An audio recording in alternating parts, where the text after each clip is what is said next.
Hello everyone, welcome to SB institute. Welcome you all. আমি শুভেন্দু অধিকারী তোমাদের প্রত্যেককে উইকলি কারেন্ট অ্যাফেয়ার্স এর ক্লাসে স্বাগত জানাচ্ছি। আজকে আলোচনা করতে যাচ্ছি যে 21শে এপ্রিল থেকে 27শে এপ্রিল এই সপ্তাহটা, এই সপ্তাহের খুব খুব খুব গুরুত্বপূর্ণ কারেন্ট অ্যাফেয়ার্স নিয়ে। যে কারেন্ট অ্যাফেয়ার্স গুলো তোমাদের একদম আপকামিং যে পরীক্ষাগুলি আছে সেই পরীক্ষাগুলিতে আসার মতো। আজকের ক্লাসটা কিন্তু খুবই গুরুত্বপূর্ণ, তোমরা প্রত্যেকে মনোযোগ সহকারে খাতা পেন নিয়ে বসে পড়ো। যেগুলো ইম্পর্টেন্ট ইনফরমেশন আছে সেগুলো নোট ডাউন করো এবং মনোযোগ সহকারে ক্লাসগুলো দেখতে থাকো। যদি আমাদের ক্লাসগুলো ভালো লেগে থাকে তোমরা অবশ্যই লাইক, কমেন্ট এবং শেয়ার করে আমাদের জানাও। তোমাদের বুঝতে কোনো অসুবিধা হবে সেটাও কিন্তু তোমরা আমাদের কমেন্টের মাধ্যমে জানিয়ে দাও। আর যারা নতুন আমাদের চ্যানেলকে দেখছো তারা অবশ্যই চ্যানেলকে সাবস্ক্রাইব করে রাখো এবং পাশে থাকা বেল আইকনটিকে প্রেস করে রাখো, কারণ আমাদের চ্যানেলে কিন্তু প্রত্যেকটা সাবজেক্টের কিন্তু একদম কনসেপ্ট সিরিজের ক্লাস দেওয়া হচ্ছে। একদম প্রত্যেকটা সাবজেক্টের কিন্তু শুধু যে কনসেপ্ট তা নয়, কনসেপ্টের সহ কিন্তু সেই কনসেপ্ট বেস এমসিকিউ এর কিন্তু ক্লাস থাকে। সেই জন্য বলবো একদম ফ্রিতে কিন্তু নিজেদের প্রস্তুতি চালানোর জন্য কিন্তু আমাদের চ্যানেলকে সাবস্ক্রাইব করে রাখতে হবে এবং পাশে থাকা বেল আইকনটিকে প্রেস করে রাখতে হবে। তাহলে চলো শুরু করবো, বেশি কথা না বাড়িয়ে আজকের ক্লাস। আজকে কারেন্ট অ্যাফেয়ার্স এর ক্লাস করবো। দেখো কি বলছে, নিউ আর্কিওলজিক্যাল সাইটস, তাই তো? নিউ আর্কিওলজিক্যাল সাইটস ডিসকভারড ইন কোথায়? তেলেঙ্গানা। অর্থাৎ তেলেঙ্গানা রাজ্যে নতুন আর্কিওলজিক্যাল সাইট অর্থাৎ প্রত্নতাত্ত্বিক স্থান আবিষ্কার হয়েছে। কোন রাজ্যে? তেলেঙ্গানা রাজ্যে। আর্কিওলজিক্যাল সাইটগুলি খুবই গুরুত্বপূর্ণ এই ইন্ডিয়ান হিস্ট্রিকে তোমরা জানো প্রত্যেকেই। দেখো ভারতের তেলেঙ্গানা রাজ্যে, কোন রাজ্যে? তেলেঙ্গানা রাজ্যে তিনটি নতুন প্রত্নতাত্ত্বিক স্থান, তাই তো? কি প্রত্নতাত্ত্বিক স্থান বা আর্কিওলজিক্যাল সাইট কি আবিষ্কৃত হয়েছে, যেগুলি নবযুগীয় মেগালিথ সাইট হিসেবে বিবেচিত। অর্থাৎ নবযুগীয়, তোমরা জানো প্রত্যেকেই যে আর কি এটা হচ্ছে প্রাচীন হিস্ট্রির জন্য কিন্তু খুব গুরুত্বপূর্ণ একটা জায়গা। ক্লিয়ার? যেটা কি বলছে, আবিষ্কারের স্থান কি কি? বান্দারা গ্রামের নিকটবর্তী, বান্দারা গ্রাম যেটা কি একদম প্রথমে করে নিয়েছে, এটা তেলেঙ্গানা রাজ্যের নিকটবর্তী কি ওড়াগুট্টা। ক্লিয়ার? ওড়াগুট্টা নামক স্থানে, যেটি তেলেঙ্গানা রাজ্যের মুলুগু জেলায়, যদি খুব গুরুত্বপূর্ণ কোন জেলায়, যদি বলা হয় মুলুগু জেলায়। ক্লিয়ার? মুলুগু জেলায় অবস্থিত। যদি বলে কোন জেলায় তিনটি প্রত্নতাত্ত্বিক স্থান 2024 আবিষ্কৃত হয়েছে, তাহলে কিন্তু বলতে হবে মুলুগু জেলায়। যদি বলে কোন রাজ্যে, তাহলে বলতে হবে আমাদের তেলেঙ্গানা রাজ্যে। ক্লিয়ার? আর কি একটি সাইটের নাম রাখা হয়েছে কি দেবরলাকান্দা মুলা। ক্লিয়ার? দেবরলাকান্দা মুলা। ঠিক আছে, তোমরা উচ্চারণগুলো খুব ভালো করে একটু পড়ে দেখবে। ঠিক আছে? ক্লিয়ার? আর কি এই যে আর যে আমাদের তেলেঙ্গানার বিষয়টা যদি আমরা জানি, তেলেঙ্গানার রাজ্যের মুখ্যমন্ত্রী কি? AR রেড্ডি, কি আন্নামুল্লাহ রেভারেন্ট রেড্ডি। আর যদি আমরা তেলেঙ্গানা রাজ্যের কি রাজ্যপালের কথা বলি, তাহলে কিন্তু আমাদের বলতে হবে সিপি রাধাকৃষ্ণন। ক্লিয়ার? চলো তারপর নেক্সট দেখবে আর কি দুটি গুহা চিত্রের নিদর্শন পাওয়া গেছে। একটি হচ্ছে আর্কিওলজিক্যাল প্রত্নতাত্ত্বিক নিদর্শন। তাহলে আর একটু বলি যে আর দুটি একটি নাম তো আমরা বললাম কি, একটি নাম হচ্ছে কি দেবরলাকান্দা মুলা। এটা হচ্ছে একটি নাম। আর দুটি কি গুহা চিত্রের নিদর্শন কিন্তু পাওয়া গেছে, তাই তো? এই যে গুহা চিত্র খুব ভালো করে বলতে হবে, এই যে গুহা চিত্রে কি কি বিষয়, সেই বিষয়গুলো হচ্ছে কোনো কি যে প্রাণীর কিন্তু অস্তিত্ব পাওয়া গেছে, বিভিন্ন প্রাণীদের। ঠিক আছে? কোনো আর কি মানুষের মানে মানুষের কিন্তু অস্তিত্ব কিন্তু পাওয়া যায়নি, সেগুলো কিন্তু বন্য প্রাণীদের কিন্তু অস্তিত্ব পাওয়া গিয়েছে। ক্লিয়ার? তারপর দেখো কি স্কাইট্রাক্স ওয়ার্ল্ড এয়ারপোর্ট অ্যাওয়ার্ড 2024। তাই তো? স্কাইট্রাক্স ওয়ার্ল্ড এয়ারপোর্ট অ্যাওয়ার্ড 2024। এটা কি? এটা দোহা আন্তর্জাতিক বিমানবন্দর এই পুরস্কার অর্জন করেছে। তাহলে স্কাইট্রাক্স অ্যাওয়ার্ড পেয়েছে দোহা আন্তর্জাতিক বিমানবন্দর। ক্লিয়ার? আর কি সিঙ্গাপুরের চাঙ্গি বিমানবন্দর, সিঙ্গাপুরের বিমানবন্দর কি চাঙ্গি বিমানবন্দর ও দক্ষিণ কোরিয়ার কি ইনচিয়ন বিমানবন্দরকে পিছনে ফেলে। তাহলে কি এই যে সিঙ্গাপুরের চাঙ্গি বিমানবন্দর কি সেকেন্ড স্থানে রয়েছে, আর ইনচিয়ন কত? থার্ড স্থানে রয়েছে, তাই তো? ক্লিয়ার? আর কি স্কাইট্রাক্স হলো ইউনাইটেড কিংডমের আন্তর্জাতিক বিমান চালনা গবেষণা কেন্দ্র, তাই তো? অর্থাৎ এটা থেকে কিন্তু এই অ্যাওয়ার্ডটা দেওয়া হয়। কোন অ্যাওয়ার্ডটা দেওয়া হয়? যে স্কাইট্রাক্স অ্যাওয়ার্ডটা দেওয়া হয়। ক্লিয়ার? তার ভিতরে কোন, যদি বলে কোন এয়ারপোর্ট আছে, তাহলে কিন্তু দোহা, কাতারের দোহা এয়ারপোর্ট কিন্তু হয়েছে কি পৃথিবীর ভিতরে আর কি শেষ ব্যাপারে সবচেয়ে ভালো কি বলবো যে পরিচালনার ক্ষেত্রে সমস্ত খুব উন্নত সম্পন্ন একটি এয়ারপোর্ট। ক্লিয়ার? যেটা হচ্ছে দোহা এয়ারপোর্ট, কাতারের। ক্লিয়ার? তারপর দেখো কি মহাবীর জয়ন্তী, খুব গুরুত্বপূর্ণ। মহাবীর জয়ন্তী গেল কবে? মহাবীর জয়ন্তী গেল আমাদের কি 21শে এপ্রিলে কিন্তু গেল আমাদের মহাবীর জয়ন্তী। এই মহাবীর জয়ন্তী খুব গুরুত্বপূর্ণ। এটি হচ্ছে কত? 2550তম মহাবীর জয়ন্তী, তাই তো? এটা হচ্ছে 2024-এর যে মহাবীর জয়ন্তী গেল সেটা কততম? 2550তম মহাবীর জয়ন্তী, তাই তো? আর এই দিন উপলক্ষে প্রধানমন্ত্রী নরেন্দ্র মোদী মহাবীর নির্বাণ মহোৎসবের সূচনা করেন। তাহলে আমাদের কোশ্চেন দিতেই পারে যে মহাবীর নির্বাণ মহোৎসবের সূচনা কত সাল থেকে হয়? 2024 সাল থেকে। কে সূচনা করেন? প্রধানমন্ত্রী নরেন্দ্র মোদী, তাই তো? কার জন্মদিন উপলক্ষে যদি বলে তাহলে কিন্তু বলতে হবে কি মহাবীর জন্মদিন উপলক্ষে, ঠিক আছে? এবং কি ডাক টিকিট ও কয়েনের উন্মোচন করে। প্রত্যেকে বিভিন্ন কয়েন থাকে, সেই কয়েনে বিভিন্ন রকম হিস্ট্রি ইমেজ থাকে, সেই ইমেজগুলোতে মানে কি এই যে সালগুলোকে কমেমোরেট করার জন্য, অর্থাৎ স্মরণ করার জন্য কিন্তু এই কয়েন এবং ডাক টিকিট কিন্তু ছাপানো হয়। ক্লিয়ার? মহাবীর জৈন ধর্মের 24তম তীর্থঙ্কর ছিলেন, তাই তো? 23তম তীর্থঙ্কর তাহলে কে ছিলেন? খুব গুরুত্বপূর্ণ। আর কি যদি বলা হয় যে জৈন ধর্মের প্রবর্তককে, তাহলে কিন্তু আমাদের বলতে হবে কি জৈন ধর্মের প্রবর্তককে 23তম তীর্থঙ্করকে পার্শ্বনাথ। সেই পার্শ্বনাথই হচ্ছে কি জৈন ধর্মের প্রবর্তক।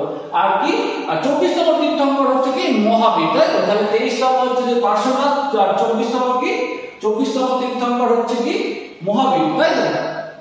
পরিষ্কার হচ্ছে প্রত্যেকে।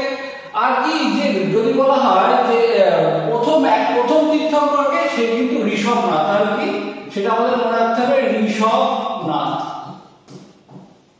ক্লিয়ার? ঋষভনাথ, ঠিক আছে? তিনি হচ্ছে কততম তীর্থঙ্কর? ফার্স্ট তীর্থঙ্কর হচ্ছে ঋষভনাথ, যিনি কিন্তু ইক্ষ্বাকু বংশের, ক্লিয়ার, ইক্ষ্বাকু বংশের প্রতিষ্ঠাতা। মনে রাখতে হবে প্রত্যেকটা জিনিসের সাথে কিন্তু প্রচুর ইনফরমেশন থাকে, তাই তো? তারপর Laureus world sports award 2024, Laureus world sports award 2024 কে হয়েছে? দেখো, পৃথিবীর মধ্যে স্বনামধন্য সাইবেরিয়ান টেনিস খেলোয়াড়, অর্থাৎ পৃথিবীর মধ্যে 1 নম্বর টেনিস খেলোয়াড় কি? দেখো, এটা কি নোভাক জোকোভিচ। তোমরা প্রত্যেকেই জানো নোভাক জোকোভিচ এই পুরস্কার অর্জন করেছে, অর্থাৎ পুরুষ বিভাগে, তাই তো? মেল ক্যাটাগরিতে কি নোভাক জোকোভিচ, তাই তো? তাহলে কি Laureus world sportsman of the year হচ্ছে কি নোভাক জোকোভিচ। প্রত্যেকেই চেনো তোমরা জোকোভিচকে। আর কি মহিলা বিভাগে এই পুরস্কার অর্জন করে আয়তনা বর্মা। তোমরা কিন্তু এর আগে প্রিভিয়াস যে আর কি কারেন্ট অ্যাফেয়ার্স ক্লাসগুলো দেখেছো, আয়তনা বর্মা থেকে আমি পড়িয়েছিলাম আয়তনা বর্মাদের ডিটেইলস। আর কি আয়তনা বর্মা একটা স্পেনীয় ফুটবলার, ক্লিয়ার? খুব গুরুত্বপূর্ণ। তাহলে আমাদের এখানে কি কোশ্চেন দিতে পারে যে 2024 এর স্পোর্টসম্যান কি Laureus world sportsman of the year কে হয়েছে? যদি বলে মেল বিভাগে, তাহলে কিন্তু আমাদের বলতে হবে নোভাক জোকোভিচকে। যদি বলে মেয়েদের বিভাগে, তাহলে কিন্তু আয়তনা বর্মা। যদি বলে মেয়েদের বিভাগে যে মানে যদি এটা বলা হয় যে মেয়েদের বিভাগে sportsman of the year, sportswoman of the year কে হয়েছে, সেটা কিন্তু আমরা বলতে আয়তনা বর্মা। যদি বলে তিনি কোন দেশীয় বাসিন্দা, তিনি কি স্পেনের বাসিন্দা। যদি বলে তিনি কোন খেলার সঙ্গে যুক্ত, তাহলে কিন্তু বলতে হবে ফুটবলার। আর নোভাক জোকোভিচের ক্ষেত্রে কিন্তু আমাদের কি বলতে হবে কি সাইবেরিয়ান টেনিস, ঠিক আছে? এই হবে কিন্তু কোশ্চেন দেয়। যেমন পেওয়ারকে যারা পাস আউট হয়, ঠিক আছে, খুব বিশিষ্ট ব্যক্তিত্ব যারা আর কি মারা যায়, ঠিক আছে, এইগুলো থেকে কেমন কোশ্চেন আছে যে এই যে অমুক ব্যক্তি যিনি আর কি সম্প্রতি মারা গেলেন, তিনি কোন বিষয়ের সঙ্গে যুক্ত ছিলেন, ঠিক এইভাবে কোশ্চেন আসে। এই জন্য কিন্তু প্রত্যেকটা জিনিস কিন্তু তোমাদের মনে রাখতে হবে। তারপর দেখো নৌবাহিনীর মহড়া। কি নৌবাহিনীর মহড়া কি হচ্ছে? নৌবাহিনীর মহড়া পূর্বী লেহার, তাই তো? পূর্বী লেহার 2024 পূর্বী লেহার কি পূর্ব উপকূলে সংঘটিত। তাহলে কোথায় হয়েছিল? পূর্ব উপকূলে। এই নৌবাহিনী, এটা কি নৌবাহিনীর বিশাল মহড়া, তাই তো? এই মহড়া পরিচালনার দায়িত্ব ছিলেন ভাইস অ্যাডমিরাল কে রাকেশ পেন্ধারকার, তাই তো? রাকেশ পেন্ধারকার আমাদের ভাইস অ্যাডমিরাল, তিনি কিন্তু এই পরিচালনায় ছিলেন। আগে কি পরিচালনা ছিলেন? মহড়া কি পূর্বী লেহার পরিচালনার দায়িত্ব নিয়েছিলেন ভাইস অ্যাডমিরাল রাকেশ পেন্ধারকার। ক্লিয়ার? প্রত্যেকটা জিনিস কিন্তু খুব গুরুত্বপূর্ণ। সৈন্যবাহিনীর মহড়া, তাহলে আমাদের যদি কোশ্চেন দিয়ে দেয় যে সৈন্যবাহিনীর মহড়া, নৌবাহিনীর মহড়া, বা এই যে যদি বলা হয় যে পূর্বী লেহার, এটি কেমন কোন বাহিনীর মহড়া? নৌবাহিনীর, বিমান বাহিনী না স্থল বাহিনীর মহড়া? আমাদের তাহলে জানতে হবে কি এটা একটা নৌবাহিনীর মহড়া। পরিষ্কার হয়েছে? তারপরে কোন উপকূলে যদি বলা সংঘটিত হয়ে থাকে, কিন্তু আমাদের বলতে হবে পূর্ব উপকূলে সংঘটিত হয়েছে। এতে কি কি অংশ নিয়েছে? এটা সাবমেরিন, জাহাজ এবং কি নৌবাহিনী যাবতীয় যা হেলিকপ্টার আছে। এমন নয় যে শুধুমাত্র নৌবাহিনী, মানে নৌবাহিনীতেও কিন্তু কিছু হেলিকপ্টার আছে, ঠিক আছে?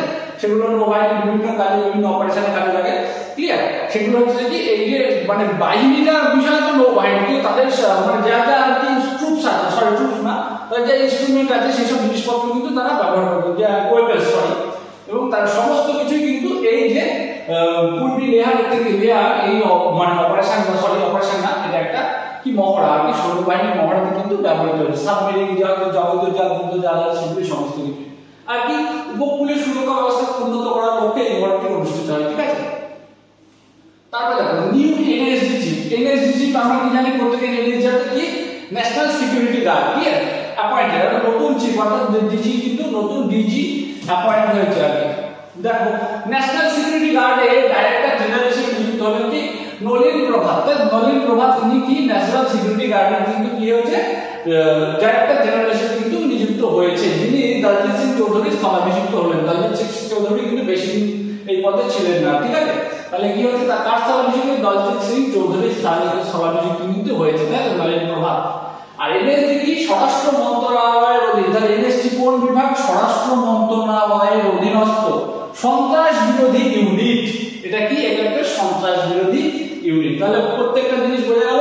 National security guard NSG commando, তাহলে এনএসজি কমান্ডোদেরকে জেনারেলি কি বলা হয় ব্ল্যাক ক্যাপ কমান্ডো কিন্তু বলা হয়ে থাকে। ক্লিয়ার, বলছে যেটি অপারেশন ব্লু স্টারের পরে অর্থাৎ 1984 সালের পরে কিন্তু গঠিত হয়। 1984 অপারেশন ব্লু স্টার হয়েছিল কি অপারেশন ব্লু স্টার কোথায় হয়েছিল পাঞ্জাবের স্বর্ণ মন্দিরে হয়েছিল। সেই অপারেশন ব্লু স্টারের পরেই কিন্তু সেই আর কি ইন্দিরা গান্ধী আর কি অপারেশন ব্লু স্টার করেছিল কিন্তু ইন্দিরা গান্ধী, তাই তো ইন্দিরা গান্ধী কিন্তু গুলিবিদ্ধ হয়ে মারা গেল এই অপারেশন ব্লু স্টারের পরে। এই অপারেশন ব্লু স্টারের পরেই কিন্তু আর কি যে 1984 তে ব্ল্যাক ক্যাপ কমান্ডো বা এনএসজি কিন্তু গঠিত হয়ে যায়। ক্লিয়ার, তাহলে এনএসজি কবে হয়েছে 1984 তে। New DG of IB appointed, অর্থাৎ আইবি ইন্টেলিজেন্স ব্যুরোর নতুন ডিজি কিন্তু অ্যাপয়েন্টেড হয়েছে। কে বলছি ইন্টেলিজেন্স ব্যুরো নতুন ডাইরেক্টর জেনারেল হিসেবে নিযুক্ত হলেন কি স্বপ্না তিওয়ারি। স্বপ্না তিওয়ারি খুব ভালো করে দেখবে, তাই তো বলছে যিনি বর্তমানে অ্যাডিশনাল ডাইরেক্টর জেনারেল হিসেবে কিন্তু নিযুক্ত। কি ছিলেন তিনি আর কি additional director general of IB ছিলেন, অর্থাৎ আইবি অ্যাডিশনাল ডাইরেক্টর ছিলেন। তিনি কিন্তু বর্তমানে কি শুধু ডাইরেক্টর জেনারেল হিসেবে নিযুক্ত হয়েছে আইবি। তিনি তপন কুমার ডেকের স্থানে স্থলাভিষিক্ত হলেন, তাই তো তিনি কার স্থলাভিষিক্ত হলেন, অর্থাৎ যে কোনো অ্যাপয়েন্টমেন্ট নিউজের কিন্তু সবচেয়ে গুরুত্বপূর্ণ জায়গা হচ্ছে কার স্থলাভিষিক্ত হলেন, সেটা কিন্তু আমাদের প্রত্যেকটা ক্ষেত্রে পড়ে রাখতে হবে। আর কি কি ভারতের আভ্যন্তরীণ নিরাপত্তা সংস্থা, তাহলে এই যে আইবি কি এই হচ্ছে কিন্তু আভ্যন্তরীণ নিরাপত্তা সংস্থা। ঠিক আছে, অর্থাৎ এর কোনো ড্রেস নেই আর কি, অর্থাৎ ড্রেস কিন্তু আর কি ড্রেস করে আর কি বাহ্যিক অবরণ করে আর কি যেটা আর কি বেরোয় না, পাবলিকের সাথে মিশে থেকে কিন্তু এরা কাজ করে, অর্থাৎ আভ্যন্তরীণ নিজেদের ভিতরে গোপন থেকে কিন্তু এরা কাজ করে যায়। ঠিক আছে, আর কি এটি কত 1987 অর্থাৎ 1987 সালে এটি গঠিত হয়। তাহলে এনএসজি আর আমরা দেখলাম এনএসজি গঠিত হয়েছিল 1984 তে অপারেশন ব্লু স্টারের পরে, আর এই যে আইবি গঠিত হয় 1987 তে। ক্লিয়ার, তারপর দেখো চেরনোবিল বিপর্যয়, খুব গুরুত্বপূর্ণ ঘটনা। চেরনোবিল 26 সেপ্টেম্বর 26 এপ্রিল এই যে চেরনোবিল দুর্ঘটনা, অর্থাৎ চেরনোবিল কি জিনিস ছিল, চেরনোবিল হচ্ছে একটা সোভিয়েত ইউনিয়নের কি একটা পারমাণবিক গবেষণা কেন্দ্র। এই গবেষণা কেন্দ্রে যে দুর্ঘটনা অর্থাৎ বিস্ফোরণের ফলে সেই বিস্ফোরণের পর সেই ঘটনাটাই যেটা আর কি চেরনোবিল বিপর্যয় নামে পরিচিত। সেই দিনটাকে যে 26 এপ্রিল দিনটাকে কিন্তু চেরনোবিল বিপর্যয় দিবস হিসেবে পালন করা হয়। এটা খুব গুরুত্বপূর্ণ জায়গা। 1986 সালে কত 1986 সালে সোভিয়েত ইউনিয়ন চেরনোবিলে পারমাণবিক কেন্দ্রে যে বিস্ফোরণ ঘটে সেটাই আর কি চেরনোবিল বিপর্যয় দিবস। সেই দিন অর্থাৎ 26 এপ্রিল এই ঘটনাটি ঘটেছিল, এই 26 এপ্রিল ঘটনাটাকে কি করা হয় চেরনোবিল বিপর্যয় দিবস হিসেবে কিন্তু পালন করা হয়। ক্লিয়ার, আর কি এটি 38তম চেরনোবিল বিপর্যয় দিবস। আর কি সারা বিশ্বে এই দিবসটি পালন করে 2007 সাল থেকে 2017 সাল থেকে সারা বিশ্বে এই চেরনোবিল বিপর্যয় দিবস কিন্তু পালন করা হয়। এই যে চেরনোবিল বিপর্যয় যে পারমাণবিক কেন্দ্র যে বিস্ফোরণ, সেই বিস্ফোরণটা কি সমস্ত সুরক্ষা ব্যবস্থা কি তখন বন্ধ ছিল, সেই অবস্থায় আর কি পারমাণবিক চুল্লি চলছিল।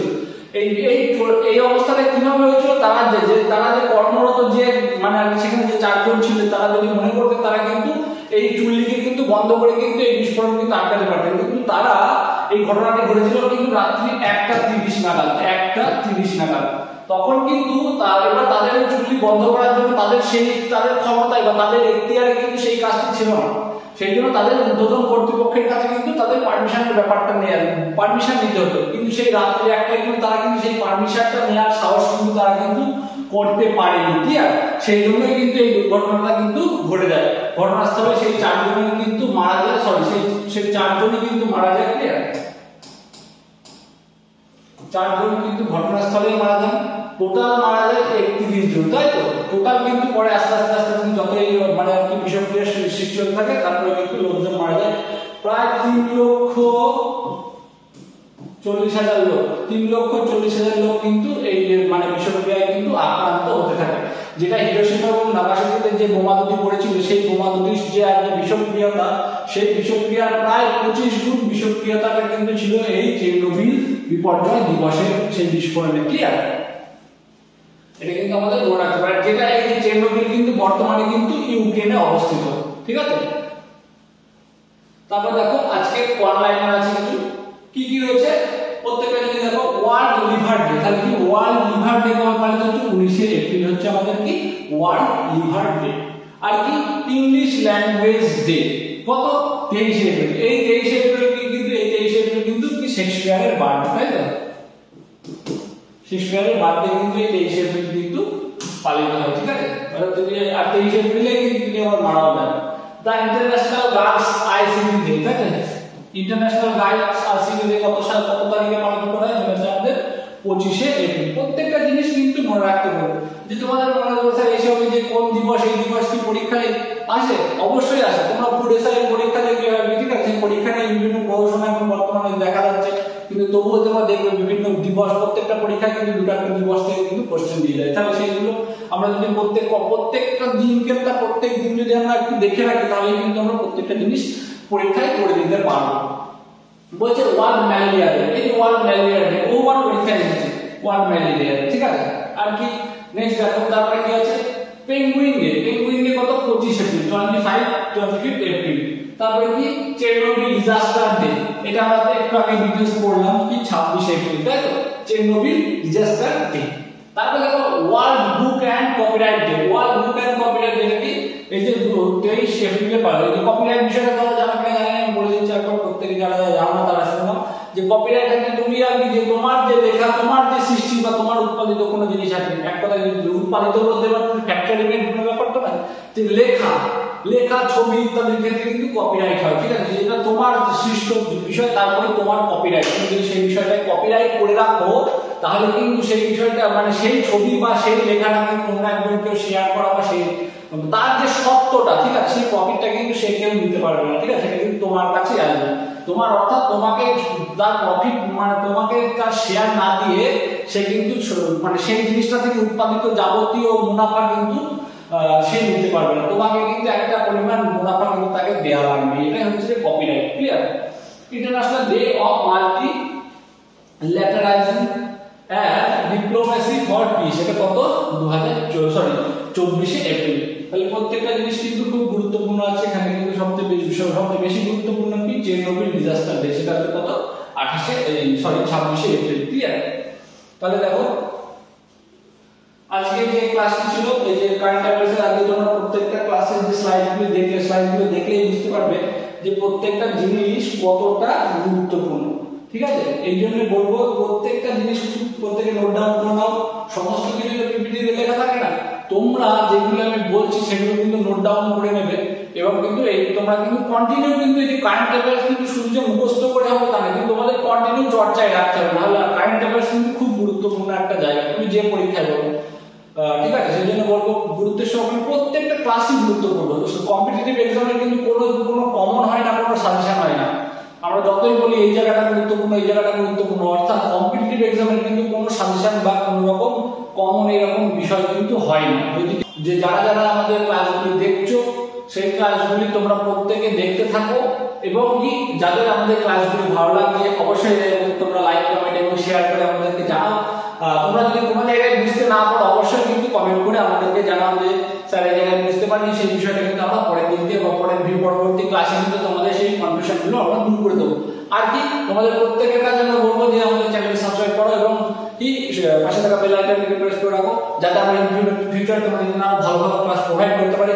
কারণ আমরা তোমাদের জন্য ইন ফিউচারে খুব ভালো একটা জিনিস আছে, সেটা হচ্ছে লাইভ ক্লাস। আমরা খুব শীঘ্রই কিন্তু আমরা লাইভ ক্লাসের ব্যবস্থা করবো তোমাদের জন্য, যাতে তোমরা কিন্তু লাইভলি আমাদের সাথে ইন্টারাকশন করতে পারো, যে তোমাদের প্রত্যেক ক্লাসে সমস্ত জিনিস কিন্তু বুঝতে সুবিধা হয়। ঠিক আছে? তাহলে দেখা হচ্ছে পরবর্তী ক্লাসে। আবার ততক্ষণ পর্যন্ত তোমাদের নিজেদের প্রস্তুতি চালিয়ে যাও এবং প্রত্যেকে ভালো থাকো। Thank you for watching us.